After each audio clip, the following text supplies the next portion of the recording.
Over 3,000 years ago, long before maps had names, before empires rose and fell in the annals of history, the Mediterranean Sea stretched calm and wide, a mirror of blue, touched only by wind and time.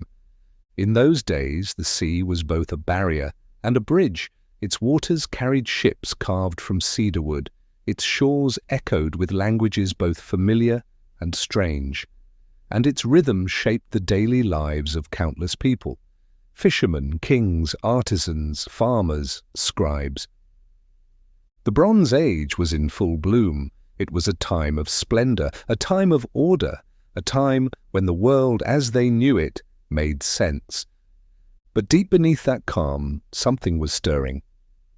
Not in the wind, not in the waves, but in the hearts of men, in the tremble of distant soil, and in the silence that begins just before a storm. It would not come with thunder, it would not come with warning. But when it arrived, it would erase cities, shatter kingdoms, and drown centuries of memory beneath the sands of time. Imagine, for a moment, the edge of dusk in an ancient port city. The sky burns orange, the marketplace is closing, carts creak on stone roads, children laugh by the harbour, ships bob quietly, their sails folded like sleeping wings. All seems still. But far beyond the horizon, past the edge of sight, a line of unfamiliar ships is moving, closer, slowly, deliberately, and with them comes a force no one yet understands. The ancients would later give these people a name, not a name they claimed for themselves, but one given by those who feared them, the Sea Peoples. No one knew where they came from. No city claimed to be their homeland. No ally called them friend. They spoke no known tongue. They carried weapons no blacksmith in Egypt, Canaan, or Mycenae had ever forged. Their ships were broad, with sweeping sails and carved prows, alien to the merchant captains of the day. And wherever they went, ruin followed. In the records that survive, carved in stone, pressed into clay, one phrase appears again and again, like the echo of a warning carried on the wind. They came from the sea. What does that mean? From which sea? From which land? What drove them forward? Hunger, ambition, exile, or vengeance? Were they refugees fleeing crumbling homelands? Or were they warriors sailing with purpose to bring down the old world? Even now, historians debate these questions. Even now, archaeologists search for clues buried deep beneath layers of ash and broken stone. And still, the sea keeps its secrets. Tonight, as you settle in, we begin a journey. Not to answer every question, but to walk gently among the ruins, to read the forgotten letters of desperate kings, to follow the slow, steady pulse of change through one of the greatest turning points in human history. This is the story of the Sea Peoples. A story not fully told, a shadow that haunts the edges of ancient memory. So rest your eyes, breathe slowly, and let the waves carry us backward in time, to a world not yet broken, to a sea not yet stirred, to the last calm moment before the storm came from the sea, the Mediterranean before the storm, before the first arrow was loosed, before the first city was burned, before the Sea Peoples carved their shadow into history. There was peace, or at least something that looked like peace.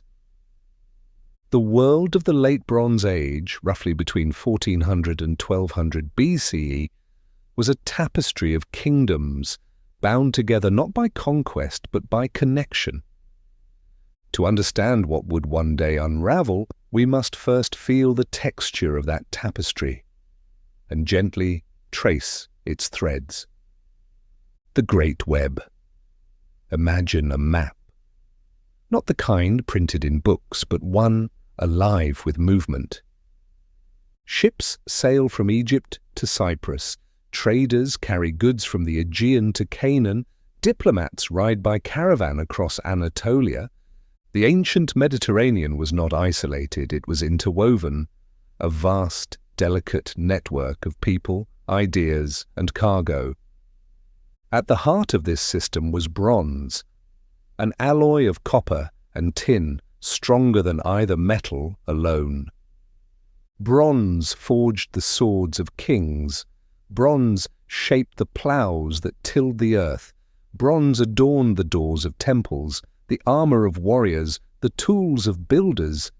But copper and tin did not lie side by side in the earth. They had to be moved across rivers, mountains, and seas. And so out of necessity came something remarkable: international trade. The kingdoms of the age. Let us drift now from one shore to another, from one kingdom to the next, and see the brilliance of this world before it fell. To the south, Egypt. The Nile flows wide and eternal. Temples rise along its banks, tall and solemn, lined with columns that reach for the sky. Under pharaohs like Thutmose III, Amenhotep III, and later Seti I, Egypt was a titan. Its armies strong, its granaries full, its court bathed in luxury, gold, perfumes, obsidian, lapis lazuli. Ships from Egypt sailed north to ports like Byblos and Ugarit, bringing with them linen, papyrus, and jewelry, returning with cedarwood, copper, and exotic spices. Egypt was not alone. To the north, the Hittite Empire. From their capital at Hattusa, the Hittites ruled the Anatolian highlands. They were warriors, yes, but also scribes and scholars. They left behind libraries of clay tablets, treaties, laws, letters between kings. Their archives tell of marriages arranged between empires, of gifts exchanged, of wars avoided by ink, not blade. To the west, the Mycenaean Greeks. In cities like Mycenae, Pylos, and Tiryns, warrior kings ruled from stone citadels. Massive walls of cyclopean stone rose around their palaces. Inside, frescoes coloured the walls, scenes of battles, rituals, and sea voyages. They traded olive oil and wine, painted pottery and weapons, all marked with spirals, waves, and the symbols of their gods. Their ships danced across the Aegean and beyond. To the east, the ports of the Levant. Ugarit, Byblos, Sidon, cities rich with goods and stories. In Ugarit, a miracle of writing occurred, the invention of a true alphabet, a simple, adaptable script that would one day influence Hebrew, Greek, and Latin. These cities were crossroads, places where Egyptian officials, Hittite envoys, and Aegean traders shared taverns, bargained in markets, and spoke in many tongues. And further inland the lands of Canaan hummed with life, villages and towns that grew figs and grain, raised sheep and goats, and traded with the world around them. The invisible thread. What held all this together was not empire, it was not fear, it was dependence. A merchant in Ugarit relied on tin from the east and copper from Cyprus. A scribe in Pylos recorded jars of oil destined for Egypt. A Hittite queen wore beads made by hands hundreds of miles away. This was not just a web of trade, it was a shared world. A world where letters were sent from king to king, not to declare war, but to request horses or gold or artisans. It was a world at peace, but a peace built on movement, and movement is fragile. The quiet fragility. The more connected a system becomes, the more vulnerable it is to disruption. One failed harvest, one broken treaty, one blocked port, and suddenly the balance begins to shift, and so beneath the glow of this golden age, a quiet tension brewed. Few would have noticed it at the time. The temples still stood. The ships still sailed. The scribes still wrote. But all of it, this shimmering, delicate world, depended on a chain that could snap. And it would. But not yet. For now, the world still turns. The markets still sing with life. The kings still believe their palaces will last forever. So as we leave this chapter, close your eyes and let the image settle. The sun sets over the harbour at Ugarit. The sails catch the wind. A caravan enters the gate. Children laugh in the streets. And somewhere far off, the first ripple begins. Whispers before the fall. At first, it was nothing, few dry years. A strange silence in the markets. A letter that arrived late, or not at all. No one looked at the sky and said, "Here begins the end of an age."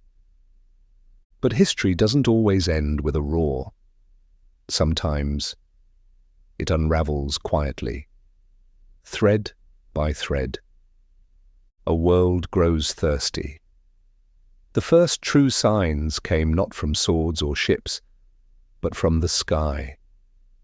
In modern times, scientists study the past in silent places, deep beneath Greenland's ice, in the narrow rings of ancient trees, and in the layers of clay at the bottom of long-forgotten lakes.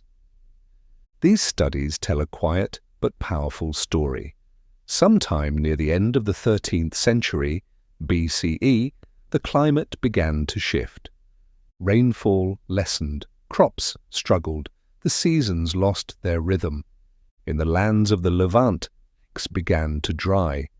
In Anatolia, trees stopped growing as they once had, their rings thin, stunted. Even in mighty Egypt, the lifeblood of the Nile no longer rose as reliably. For kingdoms built on agriculture, this was not just inconvenient, it was existential. Fewer harvests meant less food meant higher prices. And hunger, slow, creeping, invisible, began to spread.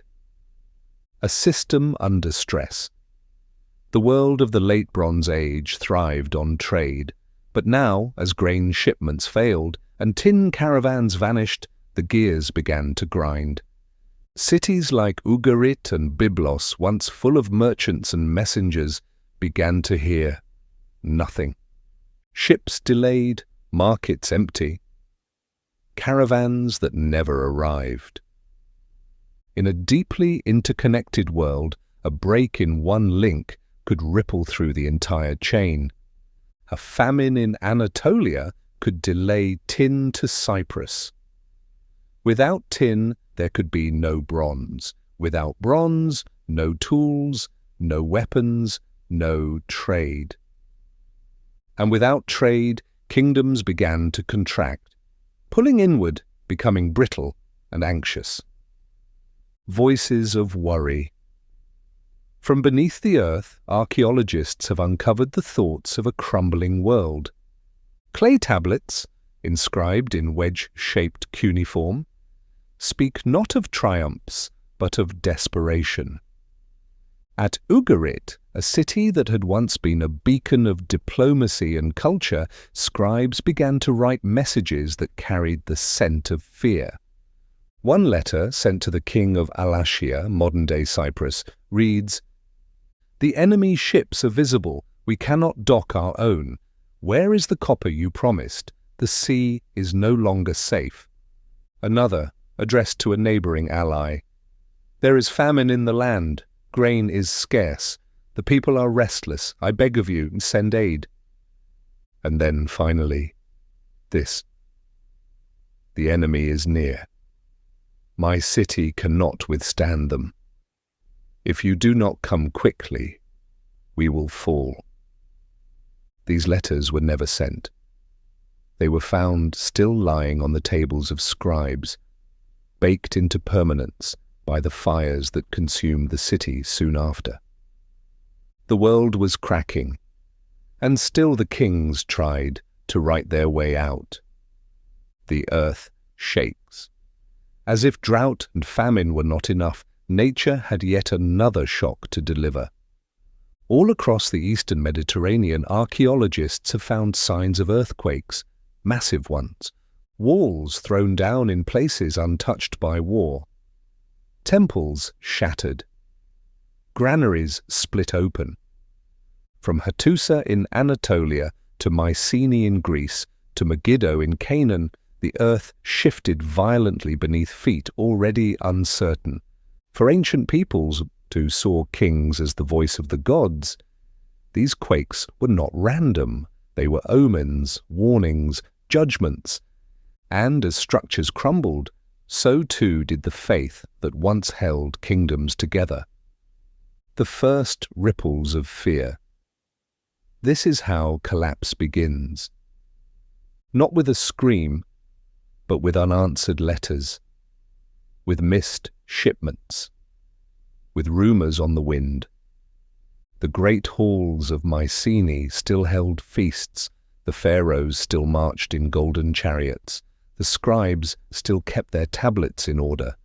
But just beneath the surface, something had already broken. And in this silence, in this slow and painful unravelling, they came. Not just one people, not yet an army, but the first ships. Strange, silent, watching. The sea peoples were still just a whisper, but soon they would become the storm. When shadows appeared on the horizon, the sky was clear. The waves were calm, but something had changed. In cities along the Mediterranean coast, from Cyprus to Canaan, from the Hittite ports of Anatolia to the mouth of the Nile, quiet eyes turned to the sea. There, just on the horizon, unfamiliar sails appeared. Not one, not two, many. Strange ships carved with symbols no merchant could read, ships that did not carry trade goods, but people, and not just warriors. Entire communities. The sea brings strangers. They came from the water, yes, but they did not come alone. As the great kingdoms of the late Bronze Age strained under drought, earthquakes, and famine, the Mediterranean became a highway for the displaced, and riding those currents came the sea peoples. The Egyptian records, the most vivid and chilling we have, do not speak of a single group. They speak of many: Sherden, Shekelesh, Luka, Denian, Cheka, Peliset. Each name a mystery, each one carved by scribes who had no idea where these people came from, only that they arrived from somewhere across the sea, and they did not come in peace. Not just raiders, but migrants. Modern minds often imagine invaders, warriors with swords drawn, shouting on the shore. But ancient reliefs, like those carved in the walls of Medinet Habu in Egypt, tell a more complex story.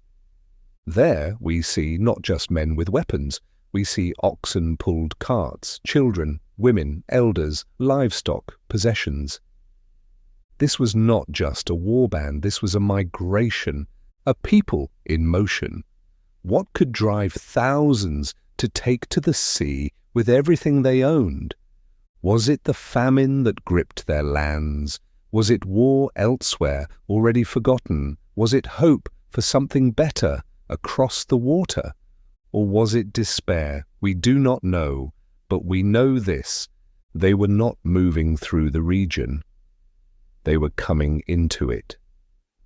The first city falls. It is difficult to say which city was the first to fall. The archaeological record speaks more in ash than in words. But across the coastlines of the eastern Mediterranean, cities began to burn.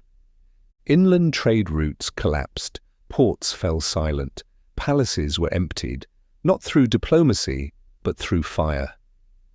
And as one city fell, its survivors fled, sometimes toward another doomed town, sometimes toward Egypt, sometimes into the sea themselves.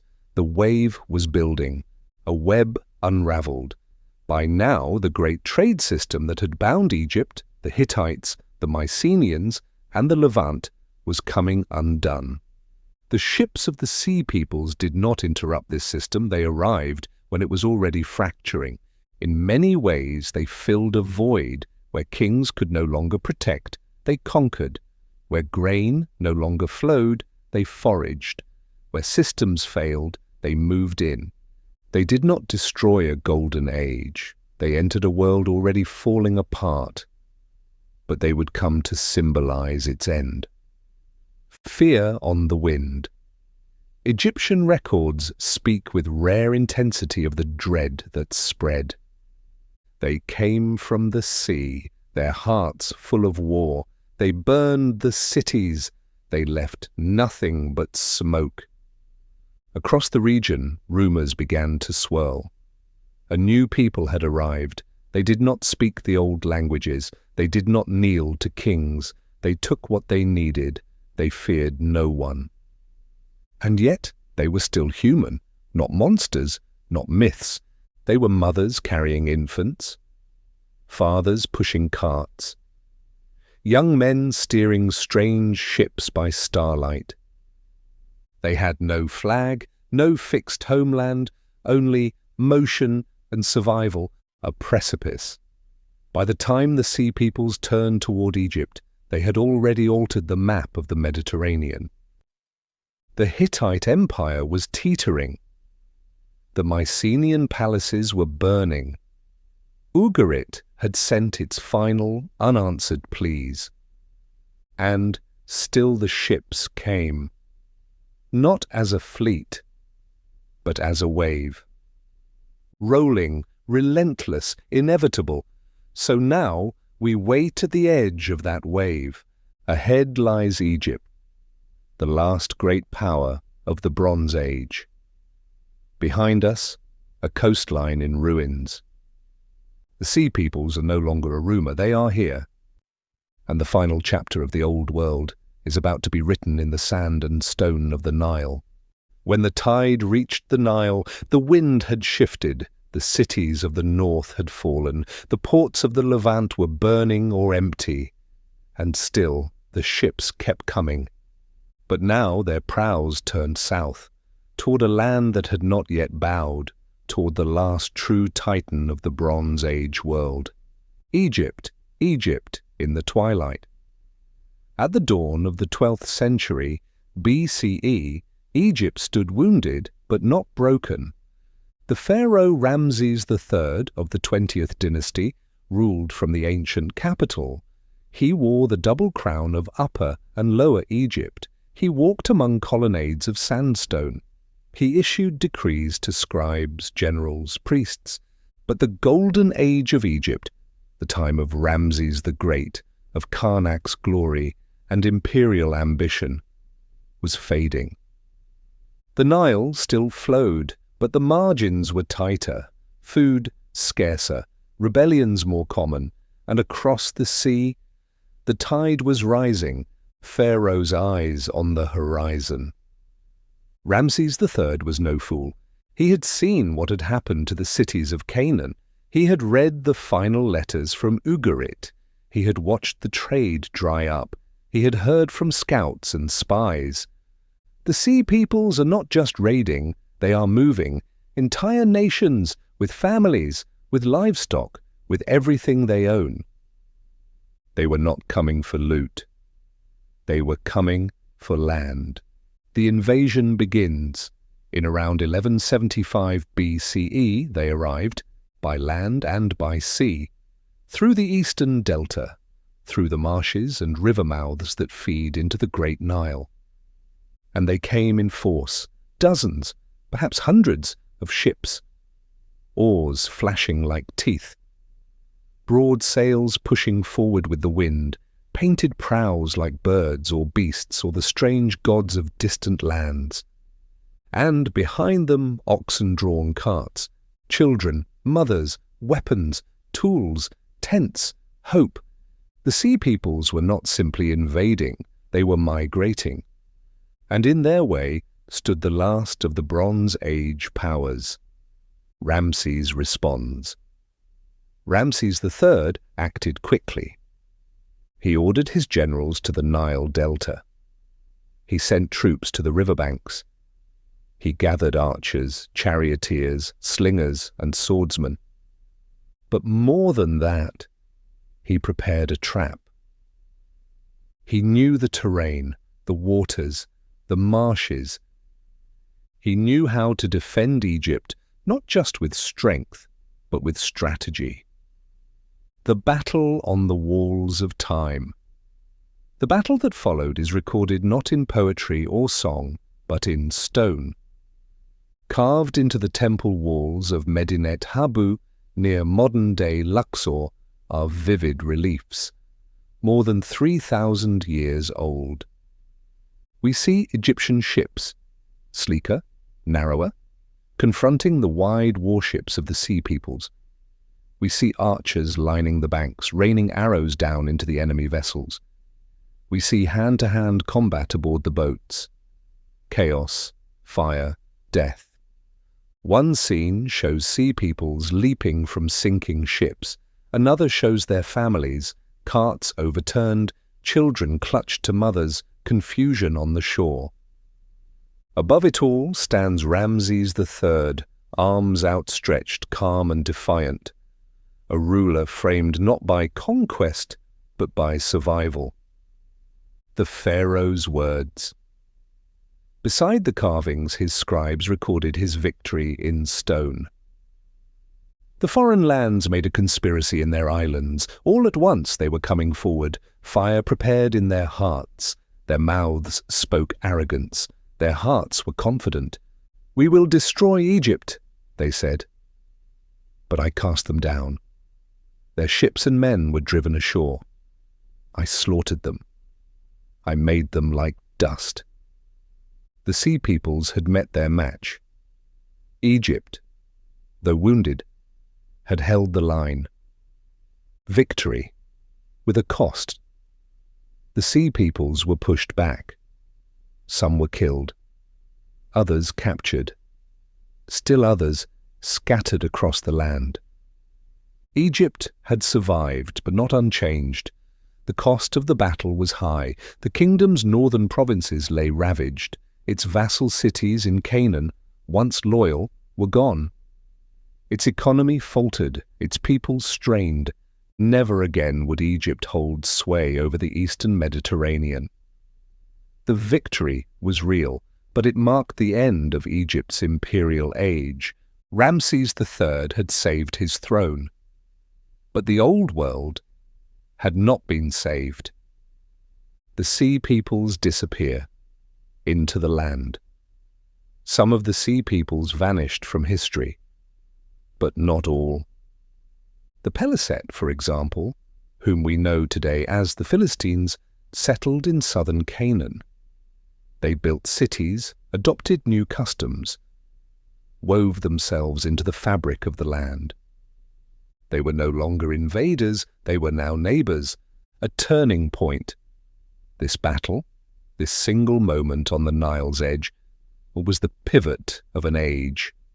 Behind it, the age of great empires, of long-distance diplomacy, of bronze and letters and palatial wealth.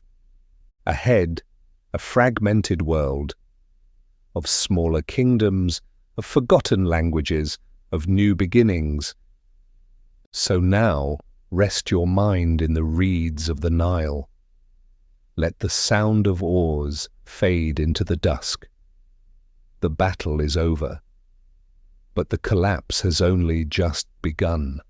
When cities fell silent, What happens when a world ends, not with fire from the sky, but with silence?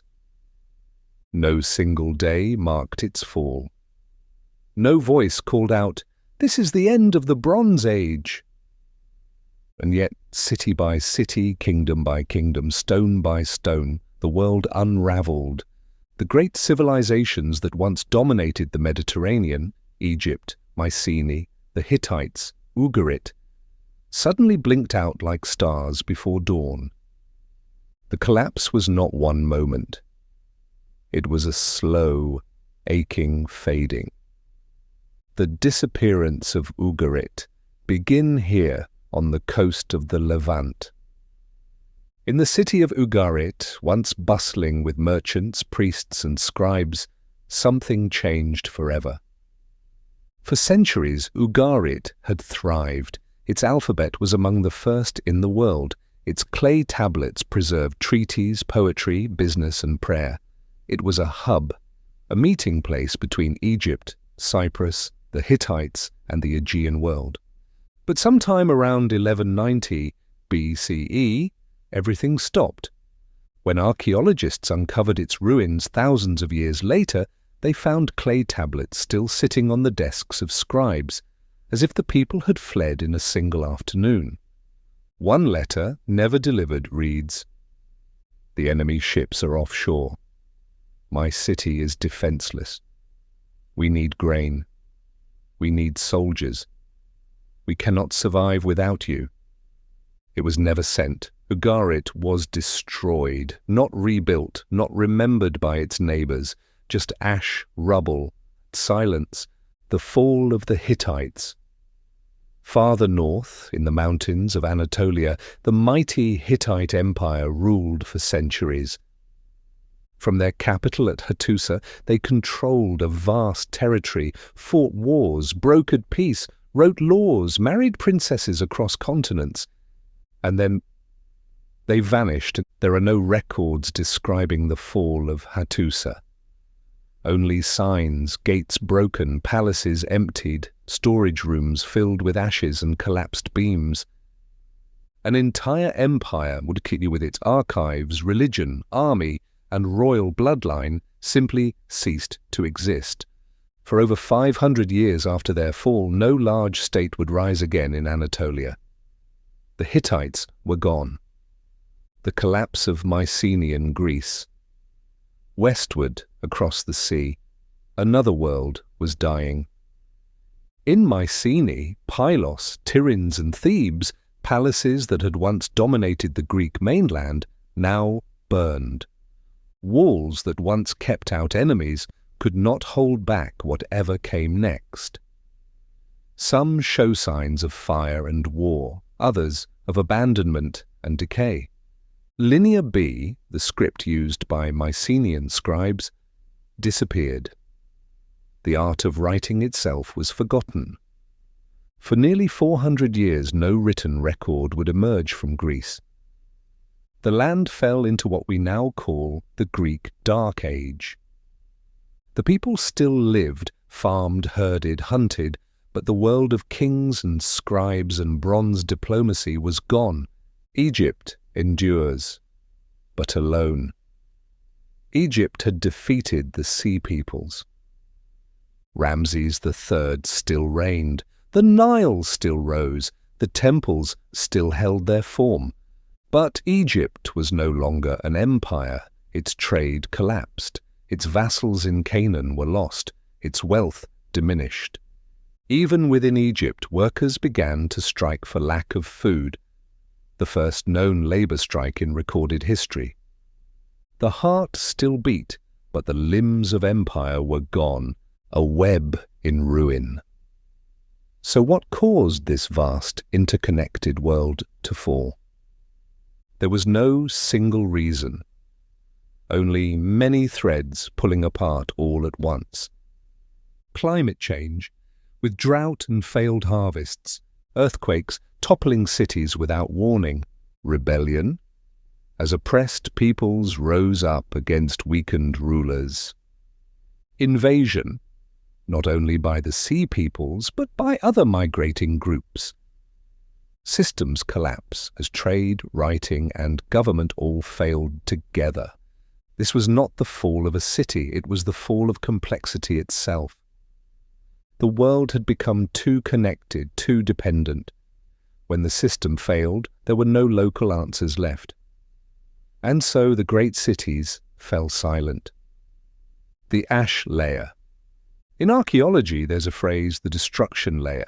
It's the line of black and red in the soil, the charred beam, the melted pottery, the bones left unburied.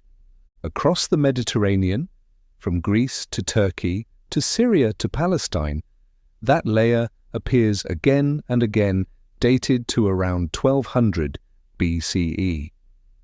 It is the wound left by collapse.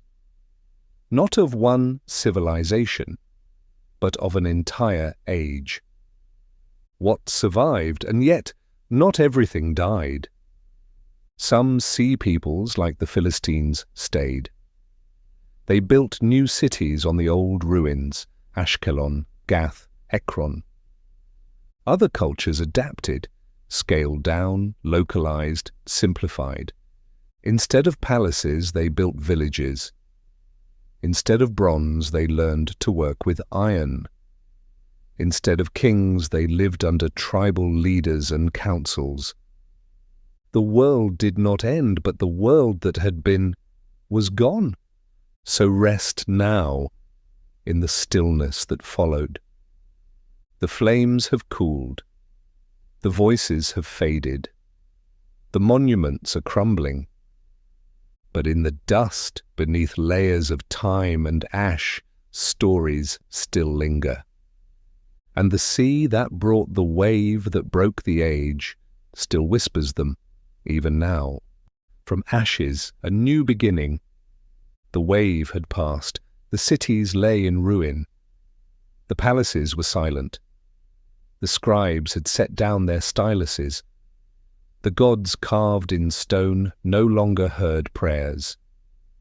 The world of the Bronze Age, the grand system of empires and trade and writing and order, was no more. And yet, not everything was lost. Amid the ashes, something moved, a flicker of life, a heartbeat, a beginning.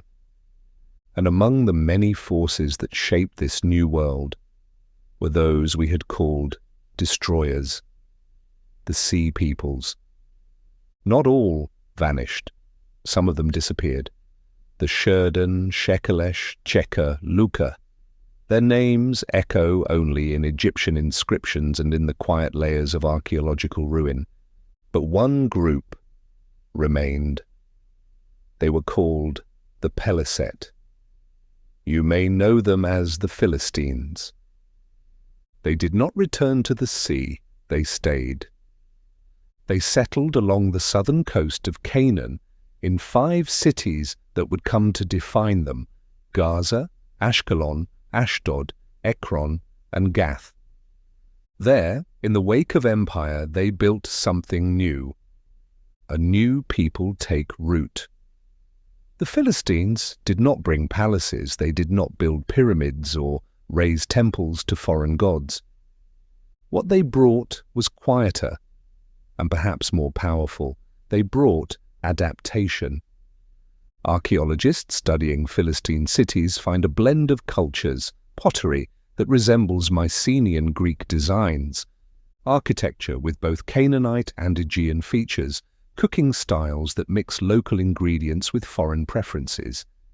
Even their diet changed the land. Philistines were known for eating pork, a food avoided by their Canaanite and Israelite neighbors.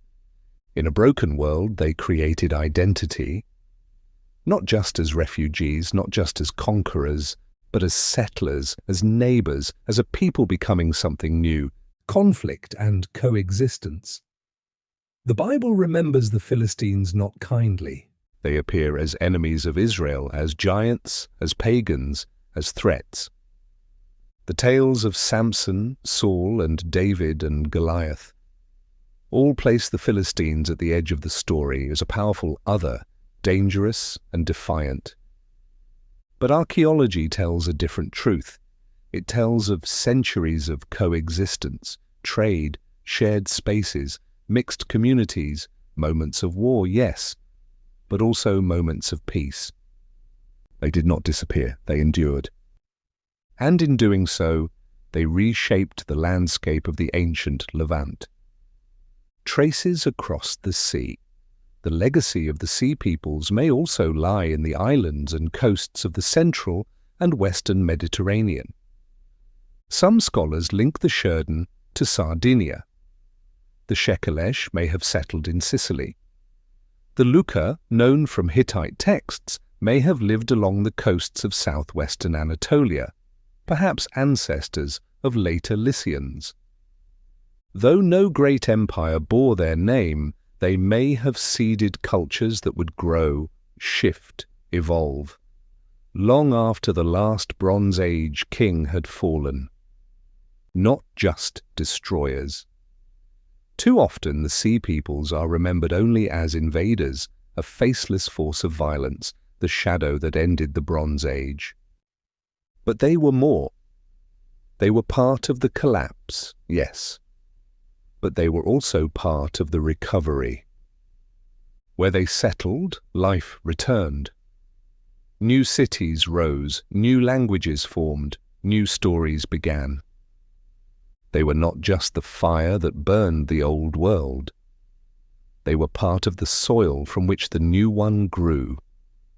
A legacy without a name. The sea peoples left no written chronicles, no official history, no national anthem carved into stone. They are remembered by others, by their enemies, their victims, their neighbors.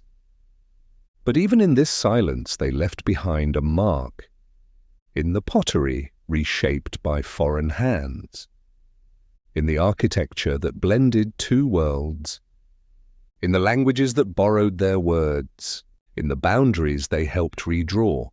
Their legacy is not carved in marble. It is woven into memory, and sometimes that is stronger. So now let your thoughts drift to those ancient coasts, where strangers once stepped from ships carrying not only blades, but hopes, children, memories, and beginnings. They did not come to return, they came to stay, and in staying they helped turn the page on an age and begin a new chapter. Where did they come from? They came from the sea. That's what the ancient Egyptians said. That's what the inscriptions carved into stone repeat again and again. But beyond those words, there is silence. The sea peoples left no monuments to themselves, no scrolls, no tombs, no songs etched in their own language. They arrived, reshaped the world, and vanished into it. And so we ask, where did they come from? A puzzle with no edges. Historians and archaeologists have searched for more than 2 centuries, across coasts, mountains and islands, through ruined cities and sunken ships, in pottery shards and DNA fragments. What they've found is not one answer, but many possibilities. Perhaps that is the greatest clue of all. Maybe these sea peoples were not a single group, but a coalition, a movement, a migration of many different peoples bound not by blood, but by necessity. Still, the mystery remains. And from it, 4 major theories have emerged. Let's explore them now, one by one, gently, slowly, as if uncovering forgotten paths in a fogged forest. Theory 1, the Mycenaean connection. One of the most popular ideas links some of the sea peoples to Greece, specifically to the fallen palaces of Mycenaean civilization. Between 1200 and 1150 BCE, cities like Mycenae, Pylos and Tiryns were destroyed or abandoned. The Linear B script vanished. Trade halted. The population shrank. Could some of these displaced people have taken to the sea? Pottery styles found in Philistine cities, like Ashkelon and Ekron, assemble Mycenaean forms. So do some weapons, tools, and architectural details. One group listed by the Egyptians, the Denyen, may even echo the Danaoi, a Homeric name for Greeks. But here's the complexity. If the Sea Peoples were simply Mycenaeans, why were they attacking their former trade partners and allies? Perhaps they weren't Mycenaean elites, the former farmers, soldiers, or slaves, people left adrift by the collapse of palace society. This theory is compelling, but incomplete. It explains some of the Sea Peoples, but not all. Theory 2, the Anatolian Balkan migrations. Farther north, in the rugged hills of western Anatolia and the Balkan Peninsula, another story unfolds. Around the same time, archaeology shows widespread instability, abandoned settlements, signs of famine, mass migrations. Some scholars believe that Indo-European-speaking tribes, including Dorians or Proto-Thracians, began moving south, pressing into Greece, pushing out others, and sparking chain reactions. Those displaced may have fled across the Aegean, first to islands like Rhodes, Crete, or Cyprus, and then onward to Canaan, Egypt, or Libya. Some sea peoples, like the Luca, are already known from Hittite texts as pirates and mercenaries from southwestern Anatolia. Others, like the Shekelesh, may be linked linguistically to Sicily, suggesting a Western Mediterranean origin. It paints a picture not of one homeland but of multiple pressures across many regions, pushing people toward the sea in waves. Theory 3, climate and crisis. This theory shifts the focus from culture to climate. The late Bronze Age collapse was marked by long-term drought. We know this from lake sediments, tree rings, and ancient pollen. Crops failed, animals died, famines spread. In such times, people don't just suffer, they move. This theory suggests that the Sea Peoples were climate refugees, displaced villagers, warriors, traders, entire families, all trying to find fertile land, food, and stability. Egyptian inscriptions at Medinet Habu seem to support this idea. They don't show only warriors, but migrants with ox carts and children. Could it be that these were not invaders but survivors? That the Sea Peoples were not seeking conquest, but home? It reframes the collapse not as a war, but as a human tragedy on a civilizational scale. Theory 4, a coalition, not a nation. Finally, there is a theory that removes the need for a single homeland altogether. It suggests that the Sea Peoples were a coalition, formed from many different peoples, tribes, and groups, brought together by shared hardship. Think of it as a floating alliance, displaced farmers from Anatolia, Mycenaean sailors turned mercenaries, raiders from the Aegean islands, refugees from collapsed Hittite and Levantine cities, all joined together not by blood or language, but by hunger, desperation, and the will to survive.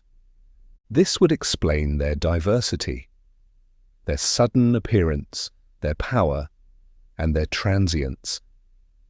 They were not a nation, they were a moment, a wave. Maybe the wrong question. So, where did they come from? Greece?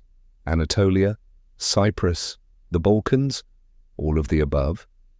Maybe it is not a place we seek, but a time. The Sea Peoples may not be defined by where they began, but by when they emerged, from a world falling apart into a world being reshaped. They came from collapse, and they became part of its story.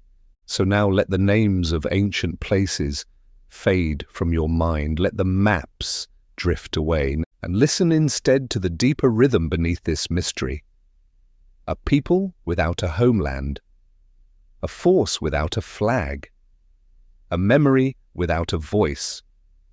They rose with the tide and vanished with the wind. but their story still lingers. In the ruins, in the bones, in the questions we still ask and cannot answer. The silence of forgotten voices. We've followed their path across burning cities, sunken trade routes, broken palaces.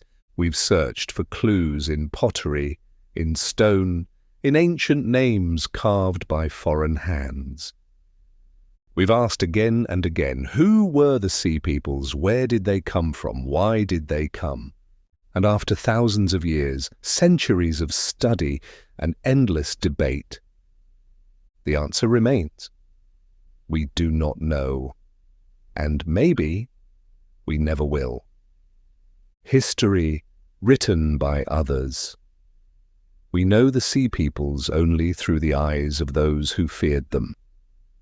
Every mention of them, in Egyptian inscriptions, in letters from desperate kings, in archaeological debris, comes from someone else. We have no stories from the Sea Peoples themselves, no names they called themselves, no prayers in their own language, no monument where they recorded their past.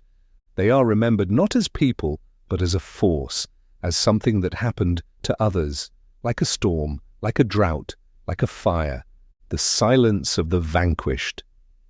In ancient history, the loudest voices are usually those of kings, pharaohs, emperors, scribes writing under royal order. But the Sea Peoples left no such record. Were they illiterate, or did they write on materials that perished? Wood, leather, fabric? Did they even see themselves as a people?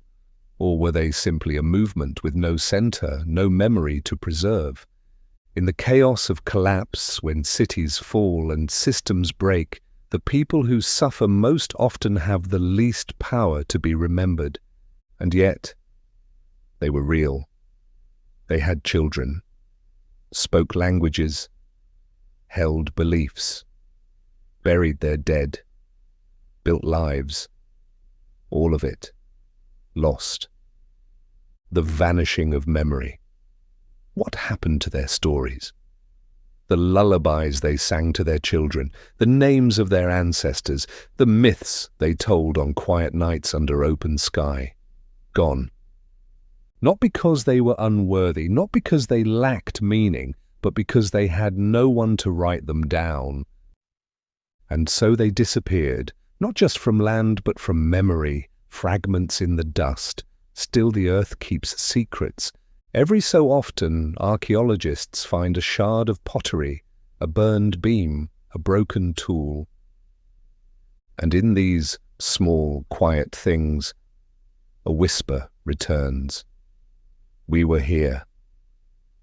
In the 5 cities of the Philistines, in the island towers of Sardinia, in the reused walls of southern Anatolia, in the stray graves near coastal ruins, there are echoes, faint, fragmented, but undeniable.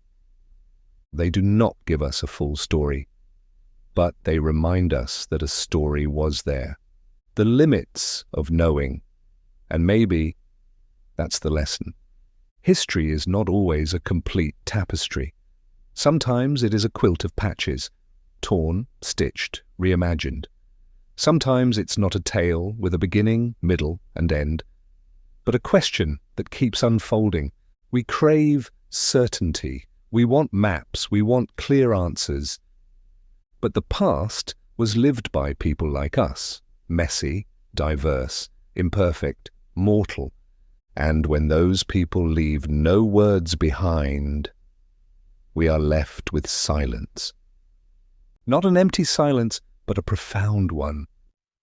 A mystery that endures. Maybe the Sea Peoples were never meant to be fully known. Maybe they are not a riddle to solve, but a reminder that most of the human story is already lost, that for every Ramses, every palace, every engraved stele, there were thousands who lived quietly, loved, hoped, moved across the land, and vanished, not from existence, but from history. And yet the earth still remembers, the sea still whispers.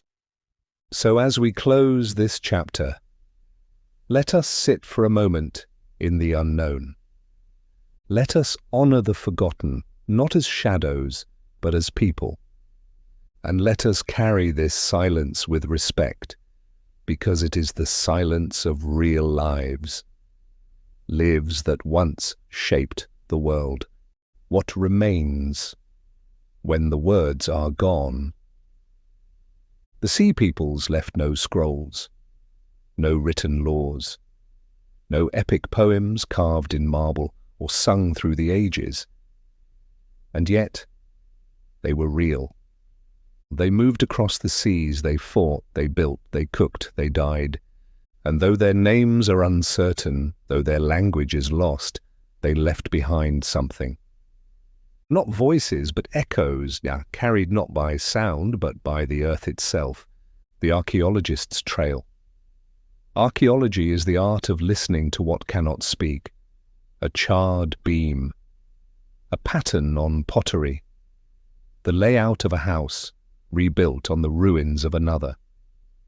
From these fragments, the story of the sea peoples begins to re-emerge, piece by piece, layer by layer, quietly. A new kind of pottery. One of the most striking discoveries comes from the ruined cities of the southern Levant. In places like Ashkelon, Ashdod, Ekron, and Gaza, a new style of pottery appears. Around the same time that the sea peoples are said to have arrived. It is not local. Its shapes, designs, and decoration echo something farther west, the Mycenaean world. At first, scholars thought these were imports, but chemical analysis shows they were made locally with local clay by people who remembered how to shape foreign forms. This style would become known as Philistine pottery, a blend of Aegean memory and Canaanite earth. Homes and cities reimagined. Architecture, too, began to shift. The newcomers, likely the Peliset or Philistines, built homes around courtyards, a style seen in Aegean sites, not native to Canaan. Their cities included hearths, grain silos, olive presses, indicating permanent life, not war camps. These were not just raiders.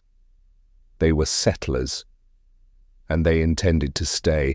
In the graves, we find them also in death. Burial practices changed. Philistine cemeteries show individual graves with personal items, combs, bracelets, weapons, small jugs. This contrasts with the collective burials of earlier Canaanite tradition. Even in how they buried their dead, they brought something of another world. In time, they would blend with their neighbors. But for a while, they kept their memory alive in gesture, in ritual, in silence. A taste of a foreign table. There's something else too. Unexpected, but telling. Pigs. In the layers identified as Philistine, pig bones appear in large numbers. This is unusual, as surrounding cultures, including Israelites and Canaanites, largely avoided pork. It's a small thing, but meaningful. Food tells us about identity, about what people carry with them, even when everything else has changed. To eat differently in a new land is to remember where you came from, beyond Canaan. The echoes don't stop there. In Sardinia, massive stone towers called nurages still stand, mysterious, circular, megalithic. Some scholars link them to the Sherden, a sea people group mentioned by the Egyptians. In Sicily, traces of possible Shekelesh culture. On the southern Turkish coast, ancient Lucca territory, fortified settlements appear at the same time the Hittite Empire collapsed. There's no great inscription saying, "We were the sea peoples and this is what we built." But the timing, the style, and the shift in population all whisper something old and true. They didn't all vanish. Some stayed. Some adapted. Some became something new. Why the earth remembers. So much of ancient history is built on what was written, but the sea peoples remind us. The earth remembers what people forget. A wall rebuilt with foreign hands, a pot made in a familiar shape with unfamiliar clay, a grave dug with love in a strange land. These are not documents, but they are real, and they endure. Still unfolding. Even now, new discoveries are made each year. A burnt layer that matches the time of collapse, a dagger with unfamiliar design, a child's toy left in the corner of a room never returned to. The story of the sea peoples is not finished. Not because it's still being told, but because it's still being found. Piece by piece, echo by echo, and in that they live on. Reflections from a vanished age. But so now we come to the end. We have followed a shadow across centuries. We have stood in silence at the edge of burned cities. We have listened to the voices of desperate kings, read letters never sent, walked through ruins where laughter once echoed. We've asked who the sea peoples were, where they came from, what they left behind. But maybe the most important question is not about them. It's about us. What can we learn from a people whose names we do not know, whose language we cannot read, whose homes are buried under sand and silence? More than you might think. Lesson 1. Nothing lasts forever. The world of the Late Bronze Age was complex, advanced, and global. Empires stretched across continents. Trade connected kings and commoners. Writing was widespread. Laws were written. Diplomacy practiced. Cultures shared. And yet, within a few decades, that world fell apart. The collapse was not just military, it was economic, ecological, social. A system too big to fail failed. This is not just ancient history. It is a reminder that no civilization, no matter how sophisticated, is immune to disruption. Not then, not now. Lesson 2. Migration is a constant. The sea peoples are often described as invaders, but they were also migrants, families, displaced peoples, victims of drought, war, hunger, or all three. They crossed the sea not just to conquer, but to survive. Today we live in a world again shaped by migration, caused by climate, by conflict, by economic collapse. It's easy to view movement as threat, but movement is also a human response to hardship. It has always been. The sea peoples teach us that history is not built by walls, but by the tides of people, seeking safety, land, food, a future. Lesson 3. Most people are forgotten, but matter deeply. We remember Ramses, we remember the kings of Mycenae, the lords of Hattusa, the scribes of Ugarit, but the sea peoples? We don't even know what they called themselves. And yet, they helped shape the ancient world. They ended an era and began a new one. Most of humanity's story was lived by people whose names were never written down. They carried babies across deserts. They cooked unfamiliar food in unfamiliar places. They died in battles no poet sang of. They taught children who would grow up to build something new. They matter, even if history does not remember them. And so do we. Lesson 4. From collapse comes renewal. After the Bronze Age fell, something strange happened. Out of the ashes, new languages emerged, new religions, new ideas, new peoples. The Iron Age was born. The world did not end. It was remade. The sea peoples were part of that remaking. Not just destroyers, but seed planters, however unknowingly. The story of collapse is not only about endings, it's also about what comes next. A final reflection. The sea peoples may always remain a mystery, a wave in the dark, a whisper in the ruins. But in their silence, they leave us with a gift. Perspective. We live in a time of complexity, connection, vulnerability, and movement, just as they did. Their story reminds us that systems can fall. But people go on. They adapt, they remember, they forget, they build, and sometimes they leave behind a story. Not to explain, but to feel. As you close your eyes, let the sea grow still. Let the cities fall quiet once more. Let the last fire of history fade to ember. You have walked far, through empires and ashes, through waves and whispers. Let the sea peoples rest now, as you do. And remember, even if no one writes your name in stone, even if the world forgets your words, your story, like theirs, can still echo in the earth. The records we hold today, perhaps somewhere far away, buried beneath untouched layers of earth, still conceal clues waiting to be discovered. Fragments that could reshape our entire understanding of the past. And maybe, through conversations like this one, through each video and every story we share, we can keep those questions alive, so that history isn't a finished chapter, but a door that's always open to new revelations. If you too feel there's still so much we don't know about our history, and if you're drawn to the ongoing search for forgotten stories and unresolved mysteries, join us. Subscribe to the channel and take part in this ongoing quest to rediscover the untold.